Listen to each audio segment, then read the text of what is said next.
പഴയകാലത്ത് ചിതൽ ശല്യത്തിന് പരിഹാരമായും കൃഷിക്ക് വളമായും ഉപയോഗിച്ചിരുന്ന ഒന്നാണ് മച്ചിത്തോൽ.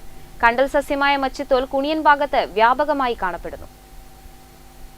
മച്ചിത്തോൽ എന്ന് നാടൻ ഭാഷയിൽ പറയുന്ന കണ്ടൽ സസ്യം കുണിയൻ പുഴയോരത്ത് വ്യാപകമായി കണ്ടുവരുന്നു.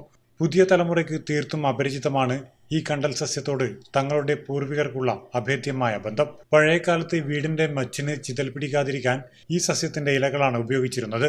മരത്തടികൾക്ക് ചിതലിന്റെ ശല്യമേൽക്കാതെ ഇത് കാത്തുകൊള്ളും. ഒപ്പം തന്നെ കൃഷിക്ക് വളമായും ഉപയോഗിച്ചിരുന്നു. ഒരു കാർഷിക ഗ്രാമമായ കുണിയൻ പുഴയോരത്ത് ധാരാളമായുള്ള മച്ചിത്തോൽ കൃഷിയുടെ അഭിവൃദ്ധിക്ക് സഹായമായിട്ടുണ്ടെന്നാണ് കർഷകനായ ശ്രീധരൻ പറയുന്നത്. കുണിയനിൽ ഒരുപാട് കണ്ടലുണ്ട്. അതിൽ പ്രധാനപ്പെട്ടതാണ് ഈ മച്ചിൻതോല്. അത് കണ്ടത്തിലെത്തുമ്പോൾ വളമായിട്ടും മച്ചിനിടാൻ വേണ്ടിയിട്ട് ആകുമ്പോൾ മച്ചിൻ തോലായിട്ടും കാണപ്പെടുന്നു, അങ്ങനെ അറിയപ്പെടുന്നത്. അതിപ്പം ഏകദേശം വംശനാശത്തിൻ്റെ ഭീഷണിയിലാണ് ഉള്ളത്. Network news, Karivellur.